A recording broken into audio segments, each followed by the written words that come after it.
Good afternoon, everyone, and welcome to Coach Monken's weekly press conference here at NOAC Auditorium as the Black Knights get set to face Hawaii on CBS Sports Network and the Army Sports Network at 12 p.m. on Saturday.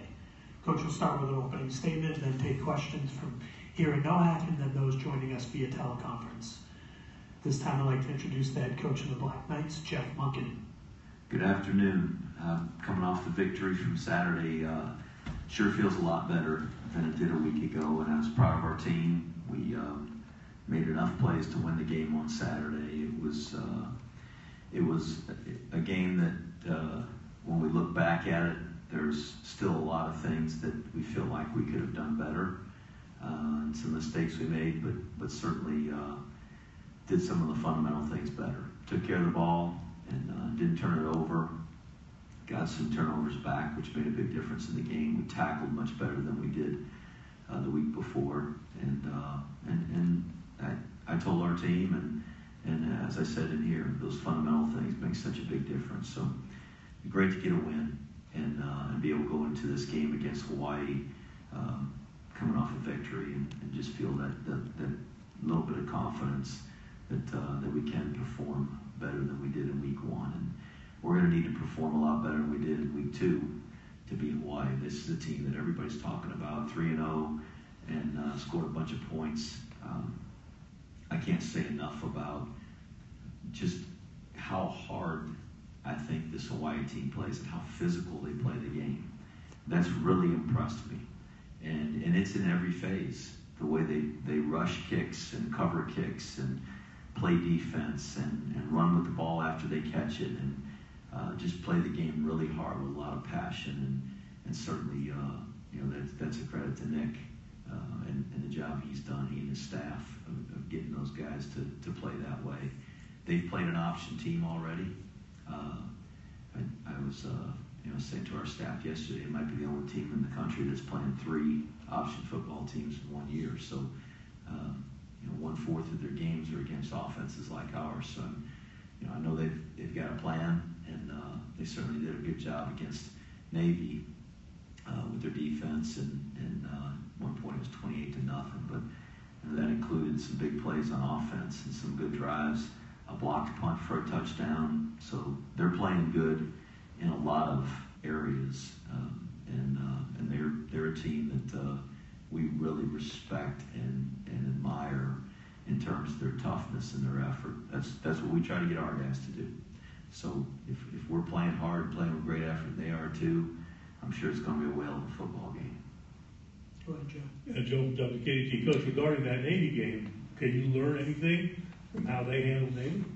Well, sure. I mean, anytime that we have an opportunity to watch a team play one that's similar to us, I think there's opportunities to learn and just see how they either defended the option, and how they attacked the defense, which our structure is very, very similar to Navy's. So those things help. We look for that stuff every week, and we go back and look at film from sometimes years in the past with people that are common on the staffs, those kinds of things, to try to get some answers to what people will do to attack us offensively or how they'll defend us on defense. So hopefully it'll help us put a plan together, but they're going to have some things that they do differently. In watching their game, they'll say, let's try to do this, or let's think about this alignment or this blitz, or tweaking whatever it may be in their scheme too. So everybody does that from week to week as well. So I mean, some of it's going to be, I think, anticipated. Certainly, they're going to know what we're going to be doing on offense, and hopefully we'll be able to do enough to stay with them. Well, that's the thing. I mean, they throw that ball around like it was basketball on grass, the points they put up. You try to stay with them, or are you going to try to shrink the game down? Well, we play the same every week. We try to limit the possessions for the other team. That limits our possessions too, but that's the style of football we play. It's the same style that Navy plays. But when the other team does a good enough job of stopping us, they get a lot more tries with the ball. And so what we've got to try to do is control the football, keep the ball in our hands, and run the ball effectively, and keep them from having opportunities to get out there and do what they do. And their quarterback is just what a player. Over 1,000 yards already, 1,100 yards already in 3 games. And he's got a really great group of receivers that he throws it to. But I think one of their best players is that running back, 21. Holly, the Holly kid, Fred Holly.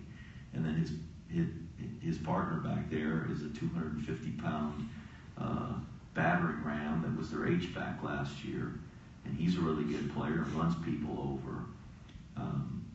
They're tough. They're a tough football team. They play really hard, and they're really good at what they do. Nick's really good at that system, and gets those guys in positions to make plays, and they do, and they've done it in the first 3 games. It's been really impressive to watch. You think the 5,000-mile trip, and it says here they're playing at 6 a.m. Hawaii time. Will that have anything to do with maybe slowing down? Well, I was a graduate assistant there for 2 years, and we traveled to the mainland and played. And what makes a difference is how you play, not what time you play the game or how far you travel. And they're leaving today. And they're going to arrive tomorrow morning, so they'll have been here for a few days and have a chance to get rested up. And so I know that their kids will be ready to go. And they played on the road at Colorado State and won. And that's not an easy place to go in that league and win. And so what's going to matter is execution, not hoping that they're not rested or it's a long trip. I'm certain they're going to be ready. And being 3-0 as confident as they're playing right now, I'm sure they're going to be sky high to play. Rich? Hey, Coach, Rich DeMarco, Army Radio. A question about Hawaii. You saying being a graduate assistant there. It's always impressed me how much pride the Army football team has playing for the Corps Cadets, playing for the U.S. Army and the servicemen and women.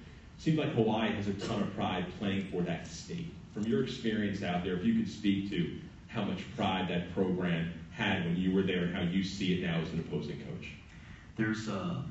It's really difficult to put into words the amount of pride that those young men at that school and people from the state of Hawaii have for their homeland, their home state.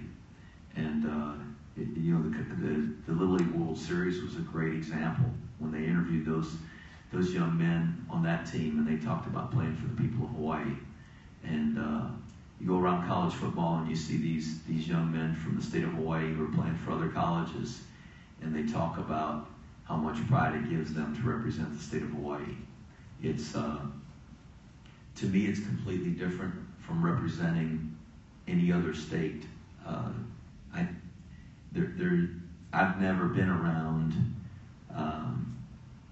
people from another state that take such pride in representing their home state and their people at home. And it's one of the things that I love so much about living out there, and just the true feeling of family that state has, such a community feeling for a state of well over 1 million people. It's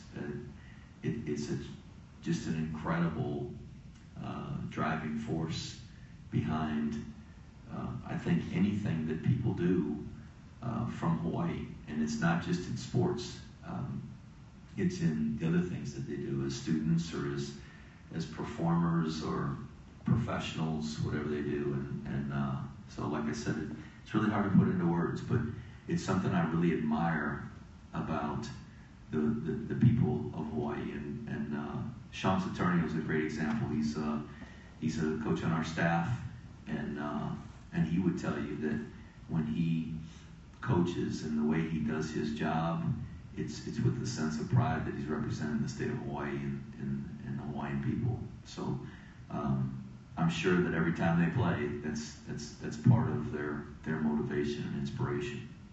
And Coach, last week you had a lot of questions about having the first home game and means playing in front of the home fans. How much do you think the home field and the energy you get played into especially the second half performance against Liberty, and how important is it going to be the home fans this Saturday against Hawaii? Well, particularly the core cadets and what they mean to us, and being able to play out there with the entire core. Our whole school is at the stadium and cheering the team on. That means a lot to our team. Means a lot to me, and I think they make a big difference in the game. And when they get over there and they're making a ruckus, and the other team is standing right there in front of them on the bench, they can make a difference in the football game. So we're going to need them to do a great job this week for sure. Thanks, Coach. So, Can you remember the last time you faced a run and shoot offense or a run and shoot style offense? I think probably the closest thing to these guys might have been Texas Tech. Mike Leach was the coach there 2003 in the Houston Bowl, and man, they were awesome. They were throwing the ball over the place, and athletes everywhere, really good on defense, played really aggressive and really fast, and they kind of remind me of that. How would you compare Hawaii's receiving core to Liberty's? Is it more of a challenge this week than it was last? Or They're different. The guys that Hawaii has really fast. Not a lot of long guys like Liberty had. Now Hawaii's got some. They got the two outside guys are like that, but there's two inside receivers they've got, 5 and 6, the rockets attached to their back, and really quick and great in space. Ursula, who's a local kid, kind of like we were talking about Rich, and just the amount of pride I'm sure he plays with, and then Cedric Bird is the other guy. Those two guys they've both got over 300 yards personally. So I think one's got 400 yards. I think Ursula's got 400 and some, and Bird's got 300 and some right now. So different, but again, like last week, we knew there's going to be some challenges covering those guys. And we know there's going to be some challenges this week covering these guys, and having those two guys inside, they force you into doing some things defensively to defend them that, frankly, probably leave you vulnerable for other things. Steve. Coach, last week you talked about fundamentals, the little things kind of being the focus for you guys to get that first win. Is that the focus this week with Hawaii coming in? And if not, what is the focus? Every day of our existence in Army football is focusing on fundamentals. To block, to sustain blocks, to get off blocks, and to tackle well, and take care of the football. Those are the most important things to us every day. It doesn't matter who we're playing, because if we do those things poorly, we're not going to have a chance to win. So that remains the focus. We've got to obviously come up with a scheme to play their defense and hope that we can move the football. But that's not going to happen regardless of what scheme we come up with if we don't do a great job of blocking and sustaining blocks and taking care of the ball. And the same thing on defense. They do some great things offensively, but we can come up with some great schemes and put our guys in position. If we don't get off blocks, if we don't tackle in the open field, we're going to have a tough time beating them. To go off that, how important is it going to be for you guys to, I guess, cut down on the penalties, if not avoid them completely? Because last week, besides blocking low, there were a couple holds, blocking the backs. Is that going to be something you want to focus on and cut down on this week, especially against a high-scoring Hawaii team? Always, I want to cut down on foolish penalties.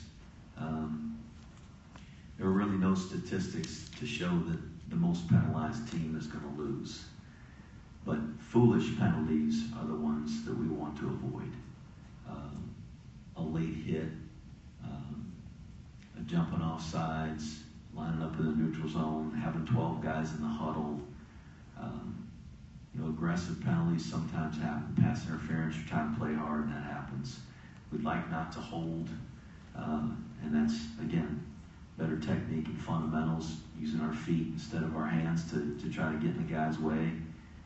The blocking below the waist, those are aggressive penalties. We're not trying to block below the waist. We're trying to hit the guy below the waist from 10 and 2. We're not trying to hit him from the side. And one, we went back toward the ball, and that's a rule. We know that. And it was just a poor decision. So that's probably a foolish penalty. But the others were aggressive, and I want our guys to play aggressive and to play fast. So hopefully we'll eliminate the foolish penalties and continue to play aggressive. Lastly, got the first win. What are you as a coach going to do to kind of make sure that you keep that win back on Saturday and the team is ready for Hawaii? Does it start today? Did it start after the game on Saturday? And, is there anything extra as a coach that you're going to try to do to make sure? Well, just what we did all last year and what we've always done. I mean, we went in the locker room after the game and I congratulated them and then proceeded to tell them how crappy we actually are. So, we gotta have some humility about who we are and what our performance looks like. It was good enough to win Saturday, but that's not good enough to win this Saturday. So we got to get better, and I think our guys understand that. That's what I appreciate about our football team and about the players is, I'm not telling anybody you're a bad football player or you're a terrible athlete. I'm not saying that. What I'm saying is for us to win, we've got to perform better and perform the fundamentals, execute the fundamentals better than we did last Saturday and the Saturday before. And yes, there are going to be times where we're going to face teams that are more athletic and faster and bigger than us. And there are going to be times where the guy that you're going up against is going to be faster and bigger and more athletic than you are. But that doesn't mean you got to lose the one-on-one battle, and that doesn't mean we have to lose the game. You win the game by having a better team, not by having better players. You win by having a better team. So all we're trying to do is field a better team. And that takes humility for a guy to self-evaluate and have some humility about what can I do better? How can I improve as a football player? And you know what? We got some guys in our room that when they face other guys on Saturdays, we're more athletic. We're bigger. We're faster.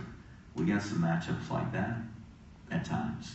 But collectively as a team, it doesn't happen very often. So, again, you put that one in the rearview mirror, it's behind us. There's nothing we can go and do about that one. The only one we've got control over right now is this one and the ones that follow. So if we don't improve, we're not going to like the result. All right, we'll open it to those joining us via teleconference. Please state your name and organization and ask your question. recordonline.com. Good afternoon, Coach. Having Fred Cooper back in the lineup offers a completely different look for the offense and, of course, a different challenge for opposing defense. Can you talk a little bit about what it means to have a player like Cooper in the lineup who has both size and athleticism from the slot back position? Oh, I think you said it. Just he's different than a lot of the traditional slot backs that we've had, and he's a lot bigger and more physical. And he's got the body weight of a guy that's more of a B-back type for us, but plays slot. And he's a physical runner. He's fast, but he's still young in our program. He's still got a lot of growing to do, and just from the mental part of the game and becoming a complete player. But every time he plays, he's going to come closer to that. So I hope that he'll continue to improve, and we can continue to use him to help our football team. I think he made a difference in the game last week, and he had some really good runs, and one in particular where he came around the edge on our bench and stiff-armed a guy. It was great to see him make a play like that. And my follow-up and final question is about Hawaii's offense, which you talked about already. And they put up big numbers, averaging 48 points per game in their 3 games of the season. That being said, is time of possession while on offense one of the categories that you must kind of win, kind of slow down the Hawaii offense? And if so, does that change the manner in which you call the game itself? The time of possession statistic can really be way overrated. And I've heard this said, and it is true. It doesn't matter if it takes you 13 plays to score, if it takes you 3 plays to score. If you score, it's still 7 points. And I agree. I agree that that's the case. But our offense is not built like that. We're not, hit the 3-run homer and then go play defense. We really do want to control the clock and control the ball. And if you look at the history of our offense, we haven't always been like we were on Saturday, such a disparity of time of possession. A lot of times it's been kind of even Steven. We might be 31 minutes to our opponent's 29 minutes overall. And then, 2 minutes isn't that much of a difference. But what you see when you look at the statistics is that in the 31 minutes we had, or the 29 minutes that they had, there weren't 13 or 14 possessions, even 10 or 12 possessions. Sometimes it was 7 or 8 or 9 possessions per team. And so though we might be sustaining drives and not necessarily scoring points, we might have to punt or kick a field goal, or we get down there and don't make it on a 4th down. We've held the ball. Our opponents get it. Sometimes they chunk away at us and drive the ball down the field, and they got to punt or have to kick a field goal. And it's just worked out where the other team has gotten fewer possessions most of the time. And that's really what we're after, is not letting them get a bunch of new cracks at it. And so that's how we're built as a team. That's what we're trying to do with everything we do. Offense, defense, special teams is try to maintain possession of the ball as long as we can, give our opponents as few opportunities as possible. And hopefully that creates in our opponent the desire to want to try to score quick, because that's, I think everybody says, hey, it's going to be limited possessions. You got to score on the ones you got, and we feel the same way. We can't win if we don't score. We just want to do it in a different way. Thank you very much, Coach. Good morning. Hello? Hello. Go ahead. Hey, Ferd Lewis. Ferd Lewis. Man, it's been a long time, Ferd Lewis. Holy smokes. I figured you'd be retired living in Tahiti somewhere. They must not be paying you enough at the Honolulu Advertiser. I knew you wouldn't be sleeping on the floor of the Rainbow Hilton in the coach's office. No, but I did that when I was out there. You know that.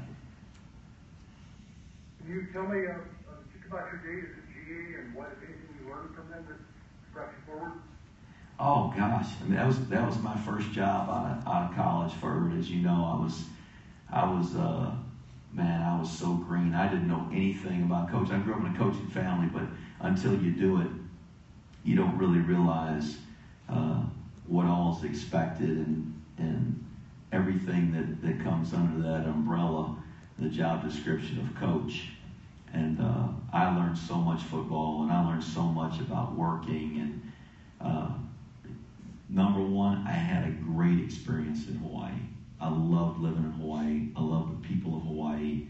I have some of my very dearest and best friends in my life are folks that I met when I was coaching in Hawaii, and one of them is Sean Saturnio, who's on our staff. He and I are just dear friends and have been since we worked together out there. I had a great experience coaching at UH. We were very successful, as you know, while I was there under Coach Wagner, and that was a lot of fun to be a part of the team that broke the streak, the BYU streak, as you remember, in '89, and then again backed it up with another win in 1990, that incredible rivalry.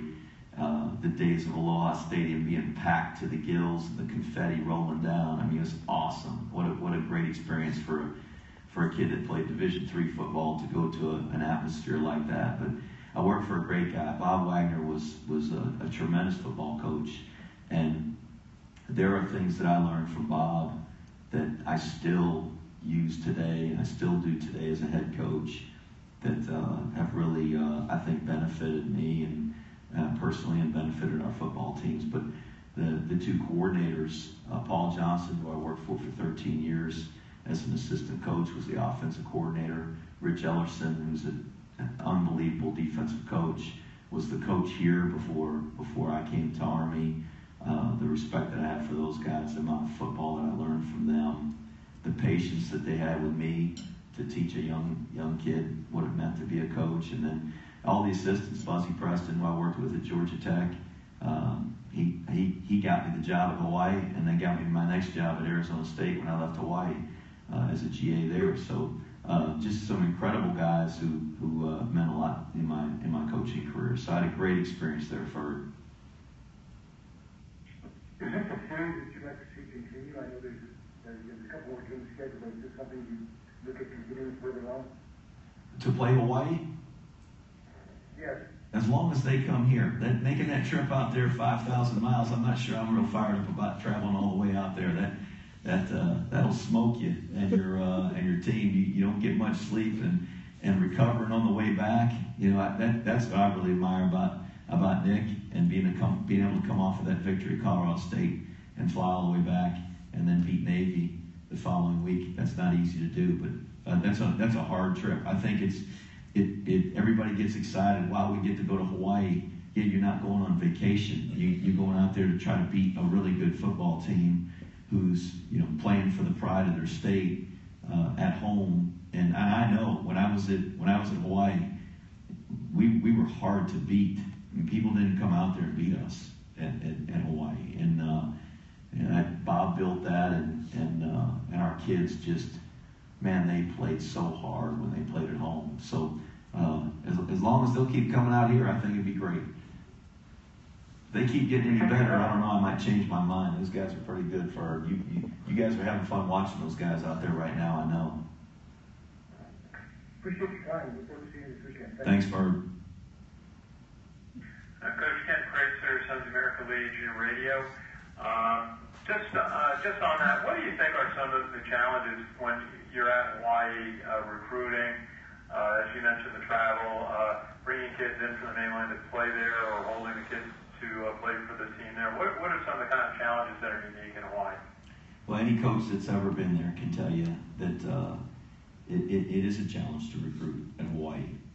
And I think everybody says, why in the heck wouldn't you want to go to the University of Hawaii and play college football? Well, you want to go to Hawaii. It's a great place to live and to go to college.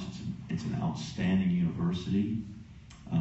But again, it's a plane ride away across the Pacific Ocean for anybody that's not from Hawaii. And so it's easy to get kids to come visit and take an official visit. Hey, you going to pay my way to Hawaii? Sure, I'll come visit and spend a couple days in the sunshine. But when it comes down to it, a lot of guys don't want to go that far from home. And then we found when we were there, and I can't speak for the University of Hawaii now, but there's colleges from all over the country that recruit the state of Hawaii. There's really good players there. We've got one of our best football players on our team, maybe our best football player is Kalen Holt. He's from Hawaii. Right. Tough, aggressive, fast, loves to play the game, a lot of passion when he plays the game. And so those kids get sought out by other schools on the mainland. Well, it certainly as a kid growing up in Hawaii, there's a pride about being from Hawaii. But there's also an opportunity to leave Hawaii, go to the mainland, go to one of the universities on the mainland, and have that experience, get an education, and then come home and have a professional life in Hawaii. And I think for a lot of those kids, it's kind of a draw for them to go and have that experience, that this may be their only opportunity to go live in the mainland and kind of experience a different life other than Hawaii before they come back. And so we have a real challenge keeping some of the Hawaii kids at the University of Hawaii. They would leave and go to other colleges. And I said for a long time, if Hawaii could keep every one of their players at home, that they could be one of the best teams in the country, if not maybe the best college football team in the country. And if you look at statistics, and people don't often do this, but there have been more players drafted in the NFL draft per capita from the state of Hawaii than any other state. So that tells you right there the number of athletes for the number of people they have is pretty incredible. Thanks, Coach. Anybody else joining us via teleconference? Joe? Just one thing, Coach, and I don't want to raise your blood pressure. Watched the game, went home, watched some more games. Okay, they ejected 2 players. You got hit with at least 4 chop block penalties. It seemed like, it almost looked like watching the NFL. It seemed to be flags all over the place. Is there something coming down from the NCAA about calling games tighter? No, the block and below the waist rule changed this year. Right. And I don't agree with the rule, right, but the rule is the rule. And so we've got to abide by the rules. And the officials have to do their best to officiate the rule. I don't think I've ever seen 2 people tossed for spearing before in the same game. Well, that's been a really a point of emphasis the last few years, the targeting rule. And it's leading with the crown of the head and using the helmet as a weapon or as an instrument to tackle. And I think it's a good rule. And I hope we continue to enforce it and keep guys from playing with their head, keeping their head out of tackles and out of blocks, because it is dangerous. And it's, unfortunately, for a while, there was a stretch where that became a tool to use to tackle, to knock the ball out, to block, and it's not safe. So I applaud the effort to take that out of the game, and we've completely changed the way we tackle, and it's made a difference. It's not only more effective, it's certainly safer for our players. And the changes in the targeting rules changed the way we tackle, and now it's changed the way we block, because we found that tackling that way with your shoulder again and not your head was more effective, and really put some of the same principles into place in the way we block.